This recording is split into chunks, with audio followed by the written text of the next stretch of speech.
मैं जानता हूं व्यक्तिगत रूप से मुझे बहुत बड़ी कीमत चुकानी पड़ेगी, लेकिन मैं इसके लिए तैयार हूं।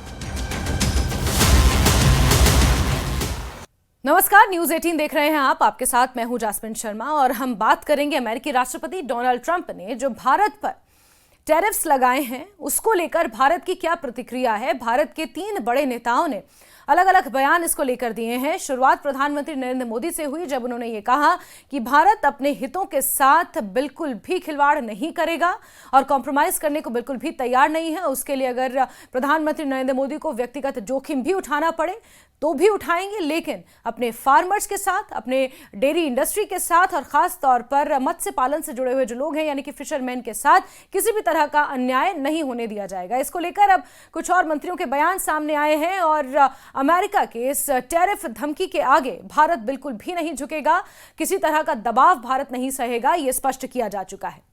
अमेरिकी राष्ट्रपति डोनाल्ड ट्रंप ने भारत से आयात होने वाले उत्पादों पर 50% टैरिफ लगाने का ऐलान किया है।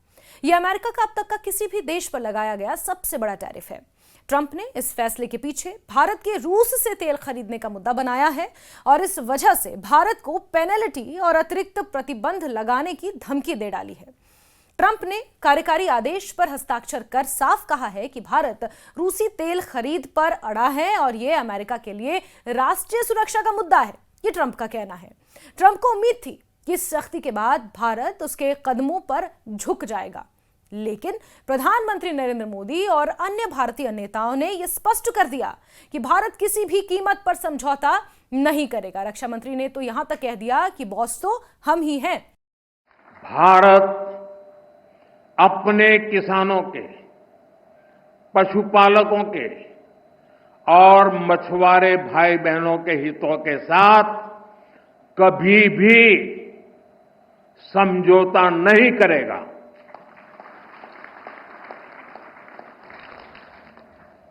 और मैं जानता हूं व्यक्तिगत रूप से मुझे बहुत बड़ी कीमत चुकानी पड़ेगी, लेकिन मैं इसके लिए तैयार हूं। मेरे देश के किसानों के लिए, मेरे देश के मछुआरों के लिए, मेरे देश के पशुपालकों के लिए आज भारत तैयार है। प्रधानमंत्री नरेंद्र मोदी ने ट्रंप के टैरिफ के जवाब में अपने बयान में कहा कि हमारे लिए अपने किसानों का हित सबसे ऊपर है। भारत अपने किसानों, पशुपालकों और मछुआरे भाइयों बहनों के हितों के साथ कभी समझौता नहीं करेगा। मोदी ने यह भी कहा कि उन्हें पता है कि इस फैसले की बड़ी कीमत चुकानी पड़ सकती है, लेकिन वो इसके लिए पूरी तरह तैयार हैं। रक्षा मंत्री राजनाथ सिंह ने अमेरिका पर अप्रत्यक्ष हमला बोलते हुए कहा कि कुछ लोग भारत की तेज विकास गति से खुश नहीं हैं। वो सोचते हैं कि वो दुनिया के बॉस हैं और ये सवाल करते हैं कि भारत इतनी तेजी से कैसे बढ़ रहा है। यही कारण है कि वो भारत में बनी चीजों को महंगा करने की कोशिश कर रहे हैं ताकि दुनिया उन्हें न खरीदे। राजनाथ सिंह का कहना था कि अब दुनिया की कोई ताकत भारत को बड़ी शक्ति बनने से नहीं रोक सकती। कुछ लोग हैं जो भारत के का विकास जितनी तेजी के साथ हो रहा है उन्हें रास नहीं आ रहा है, उन्हें अच्छा नहीं लग रहा है। सबके बास तो हम हैं, भारत कैसे इतनी तेजी के साथ बढ़ रहा है। और बहुतों के द्वारा यह कोशिश की जा रही है कुछ ऐसा किया जाए ताकि भारत में भारतवासियों के हाथों से जो चीजें तैयार होती हैं वह दुनिया के देशों में जाएं तो उन देशों में बनने वाली चीजों से वह महंगी हो जाएं, ताकि भारत की धरती पर भारतवासियों के हाथों से बनी हुई चीजें जब महंगी हो जाएंगी तो दुनिया के दोस्त को लोग उसे नहीं खरीदेंगे। केंद्रीय परिवहन मंत्री नितिन गडकरी ने भी अमेरिका को कड़ा संदेश देते हुए कहा कि जो देश आज दादागिरी करते हैं वो इसीलिए ताकतवर हैं क्योंकि उनके पास तकनीक और संसाधन हैं। उन्होंने जोर देकर कहा कि अगर हमारे वैज्ञानिक और इंजीनियर बेहतर तकनीक और संसाधन विकसित कर लें तो हमें किसी के पास जाने की जरूरत नहीं होगी। भारत की संस्कृति विश्व कल्याण की है और हमारा उद्देश्य दादागिरी करना नहीं है, ये नितिन गडकरी ने कहा। उन्होंने ये भी कहा कि सबके हित में काम करना भारत की हमेशा से नीति और मंशा रही है। इन बयानों के माध्यम से भारतीय नेतृत्व ने यह साफ कर दिया कि नया भारत किसी भी धमकी या दबाव के आगे झुकने वाला नहीं है। इस दौरान प्रधानमंत्री नरेंद्र मोदी चीन के दौरे और रूस के राष्ट्रपति व्लादिमीर पुतिन के साथ उनके भारत आगमन की तैयारी में है और इन खबरों ने दुनिया को यह संदेश भी दिया है कि भारत अपने हितों की रक्षा करने के लिए सामरिक विकल्प यानी कि स्ट्रैटेजिक ऑल्टरनेटिव्स खोल सकता है। और यदि अमेरिका अपनी हरकतों पर ना रुका तो भारत, रूस और चीन के बीच साझेदारी और गहरी हो सकती है, यानी कि RIC जिसका जिक्र जियोपॉलिटिकल अलाइनमेंट्स में हो रहा है, वो साझेदारी और गहरी हो सकती है रशिया, चाइना और रूस। ट्रंप ने इससे पहले ब्राजील पर भी इसी तरह का टैरिफ लगाया था, लेकिन भारत पर लगाया गया शुल्क सबसे बड़ा है। इस फैसले की आलोचना अंतर्राष्ट्रीय स्तर पर भी हुई है। चीन ने अमेरिका की तुलना धौंस जमाने वाले बदमाश से की है, जबकि कई विशेषज्ञों ने चेतावनी दी है कि इससे न केवल भारत अमेरिका आर्थिक रिश्तों पर असर पड़ेगा, बल्कि सामरिक साझेदारी भी कमजोर हो सकती है। साल 2024 और 25 में भारत और अमेरिका के बीच लगभग 131 अरब डॉलर का व्यापार हुआ, जिसमें भारत का निर्यात 87 अरब डॉलर था। स्पष्ट है कि 50% टैरिफ से भारतीय कंपनियों, कर्मचारियों, उपभोक्ताओं पर सीधा असर पड़ेगा। दूसरी ओर भारत का रूसी तेल खरीदने पर अडिग रहना अमेरिका के हितों के विपरीत माना जा रहा है।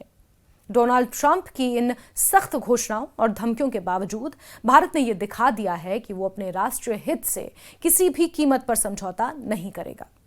प्रधानमंत्री मोदी, रक्षा मंत्री राजनाथ सिंह, परिवहन मंत्री नितिन गडकरी के बयानों ने यह संकेत दिया है कि अब भारत झुकने वाला नहीं है। देश अपने हितों की रक्षा के लिए तैयार है, भले ही इसके लिए उसे आर्थिक कीमत चुकानी पड़े। भारत ने अमेरिका को यह साफ संदेश दिया कि दबाव और धमकी की राजनीति अब प्रभावी नहीं होगी और नया भारत अपनी शर्तों पर ही आगे बढ़ेगा और बढ़ भी रहा है। एक नई जानकारी के मुताबिक अमेरिका के F-35 स्टील्थ फाइटर जेट को फिलहाल कोई भी देश खरीदना नहीं चाहता। भारत ने पहले ही अमेरिकी राष्ट्रपति डोनाल्ड ट्रंप के टैरिफ ऐलान और रूसी तेल खरीद पर धमकी के बाद F-35 खरीदने की योजना से इनकार कर दिया है। भारत ने यह साफ किया है कि वो ना तो F-35 खरीदेगा, ना ही निकट भविष्य में अमेरिका से कोई और बड़ी रक्षा खरीद करेगा। हाल ही में इसको लेकर एक बयान, एक अपडेट सामने आया था, क्योंकि भारत की प्राथमिकता अब घरेलू उत्पादन, तकनीक ट्रांसफर और आत्मनिर्भरता है।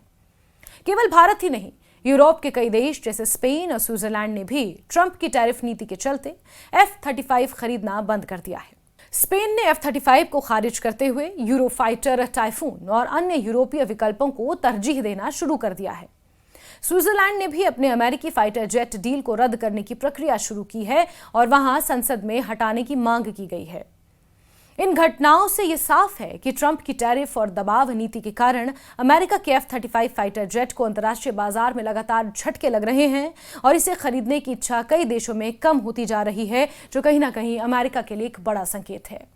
अमेरिकी राष्ट्रपति का मानना था कि उनके दबाव के बाद देश झुकेंगे, लेकिन अब वैश्विक स्तर पर विपरीत परिणाम नजर आ रहे हैं। बहुत सी वैश्विक शक्तियां अमेरिका के खिलाफ खड़ी होती हुई नजर आ रही हैं। खासकर भारत सहित कई देशों द्वारा आत्मनिर्भरता और घरेलू तकनीक को प्राथमिकता दी जा रही है, जो ट्रंप की नीति के बिल्कुल खिलाफ है, ट्रंप की मंशा के बिल्कुल खिलाफ है। लेकिन अगर स्पष्ट रूप से कहा जाए तो भारत अमेरिका के आगे अब झुकने वाला नहीं है।